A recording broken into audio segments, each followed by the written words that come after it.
بلوچستان اور خیبر پختونخوا میں انتخابات قریب آتے ہی پرتشدد واقعات میں اضافہ ہوا ہے۔ رقبے کے لحاظ سے ملک کا سب سے بڑا صوبہ بلوچستان بدامنی کے لہر کے لپیٹ میں ہے۔ صرف گزشتہ 10 دنوں کے دوران عسکریت پسندوں کے حملوں میں 22 افراد جاں بحق جبکہ 50 کے لگ بھگ زخمی ہو چکے ہیں۔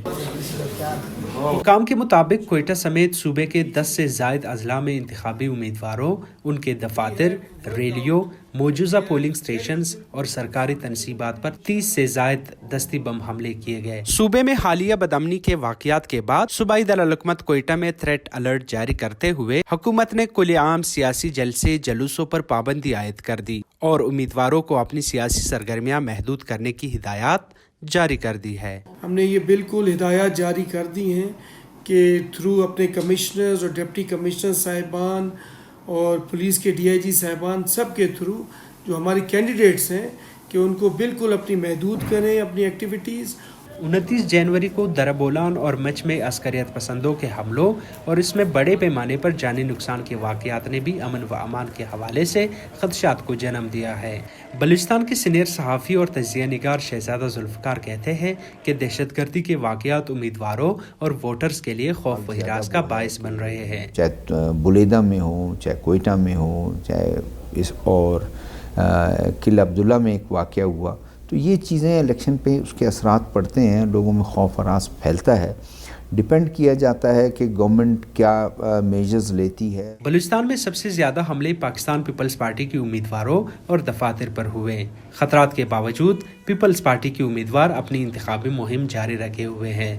پیپلز پارٹی کے لوگوں کو کوئی اثر نہیں پڑ رہا ہے۔ آپ دیکھ رہے کہ پہلے اگر 10 لوگ دفتر میں بیٹھتے تھے، آج 100 کی تعداد میں لوگ بیٹھے ہوئے ہیں۔ ادھر خیبر پختونخوا کے ضلع باجوڑ سے قومی اسمبلی کے حلقے NA 8 اور صوبائی اسمبلی کے حلقے PK 22 سے آزاد امیدوار ریحان زیب خان کے قتل نے حالات کی سنگینی میں مزید اضافہ کر دیا ہے۔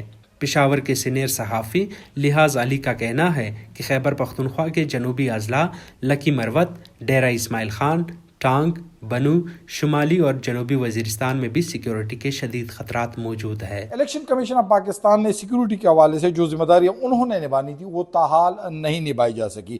خیبر پختونخوا میں سیکیورٹی اس وقت جب ہم سیکیورٹی اداروں اور پولیس کی کارکردگی کو دیکھتے ہیں تو یا تو پاکستان تحریک انصاف کے کارکنوں کو پکڑنے میں لگی ہوئی ہے یا جس طرح سے سیکیورٹی نبھانی چاہیے تو وہ سیکیورٹی وہ نہیں نبھا رہی۔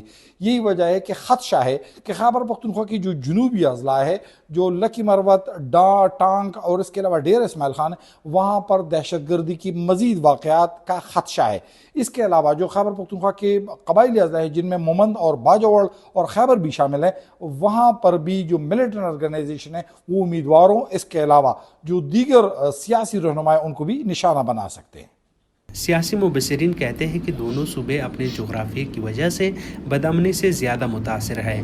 ان کے بقول انتخابات کے دوران پرتشدد واقعات کے پیچھے قبائلی اور سیاسی محرکات بھی شامل ہیں۔ اس حوالے سے یہ ایکسپیکٹڈ بھی یہی ہے، اگر سچویشن خراب ہوتی بھی ہے الیکشن میں ایون، وہ بھی انہی 2 ایریا جو پروونسز ہیں یہاں پہ زیادہ خراب ہو سکتی ہیں۔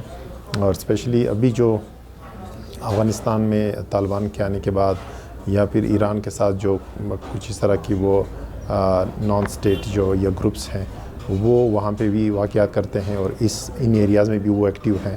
بلوچستان کے نگران وزیر داخلہ میر زبیر جمالی کہتے ہیں کہ پرتشدد واقعات کی روک تھام اور انتخابات کے پرامن ماحول میں انعقاد کو یقینی بنانے کے لیے سیکیورٹی کے انتظامات کو مؤثر بنایا جا رہا ہے۔ اسی لحاظ سے ہم نے سیکیورٹی فورسز ان پہ ڈپلوائے کی ہیں۔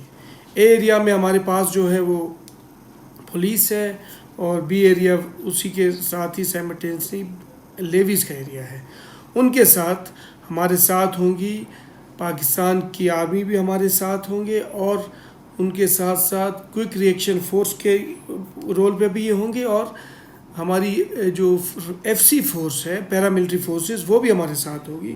الیکشن کمیشن، وفاقی اور صوبائی حکومتوں نے بدامنی کے واقعات کے باوجود انتخابات کے بروقت اور پرامن انعقاد کا عزم ظاہر کیا ہے۔ عطا کاکڑ، JB کنیکٹس، کوئٹہ۔